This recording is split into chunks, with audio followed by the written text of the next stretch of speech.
Ok, on y va. Fait que ça, là, pour piano, ça c'est pour piano, ben, oui, on peut voir ça, là.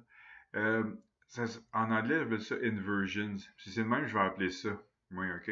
En français, ils appellent ça des renversements, mais tu vas trouver plus d'informations inversion. Fait que c'est ça que je vais dire.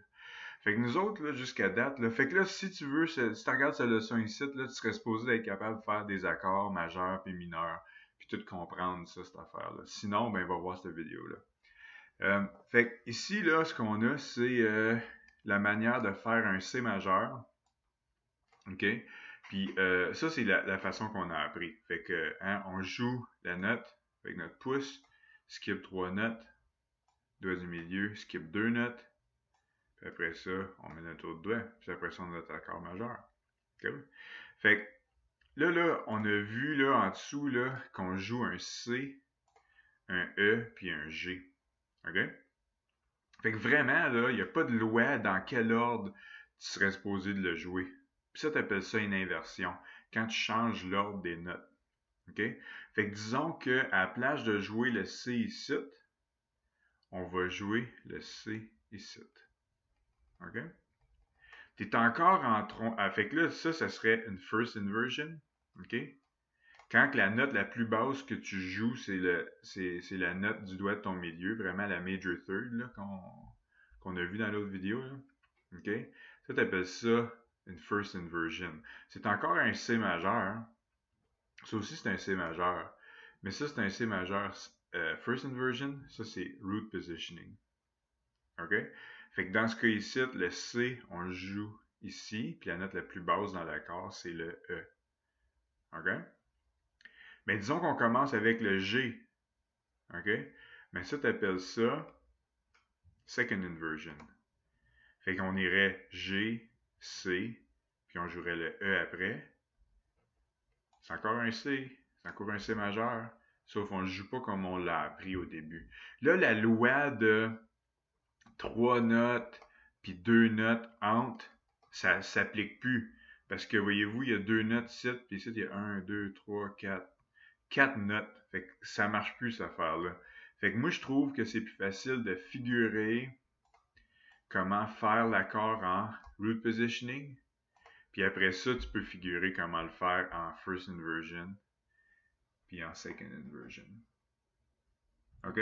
Là, je vais vous montrer le piano. Puis on va essayer de le faire pour C mineur. C'est quoi ça?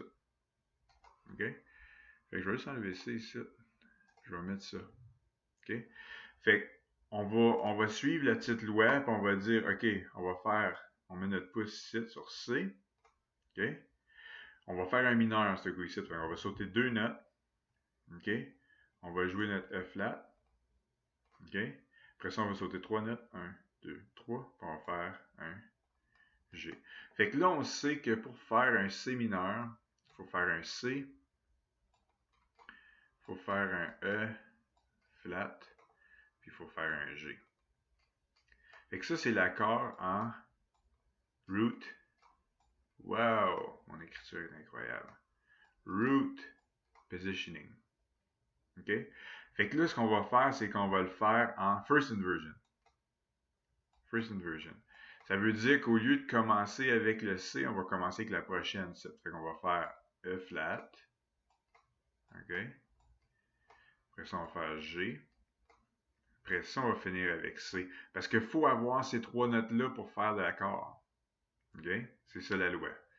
Fait que, on vient ici. On enlève celle-là. Fait qu'on commence avec E flat. On joue G. Puis après ça, on va jouer notre C. There we go. Second inversion. Fait que maintenant, on va commencer avec le G. Fait qu'on va jouer G. On va jouer C. On va jouer le flat à la fin. Fait qu'on arrive ici. On enlève ça. On commence avec G, C, puis le flat. Puis ça, pourquoi qu'on fait ça? Des fois, dans une chanson, l'accord a un petit son différent. Mais vraiment, la raison numéro 1 que moi je trouve quand que je joue au piano, c'est que des fois, il y a un accord qui est plus facile à faire. Tu as moins besoin de bouger ta main pour jouer un accord, soit dans First Inversion ou Second Inversion. On dirait qu'il y a moins de mouvement de main. C'est plus facile. C'est juste comme un doigt qui change de place ou whatever. OK? Fait que c'est dans ces cas-là que tu vas rencontrer ces accords-là. Moi, j'ai trouvé. Mais au début, c'est de comprendre ça ici. Puis après ça, tu peux dire, hey, il me semble que ce serait plus facile de jouer de cette façon-là. Là, après ça, tu peux utiliser les First Inversion puis Second Inversion. Et puis, c'est tout ça.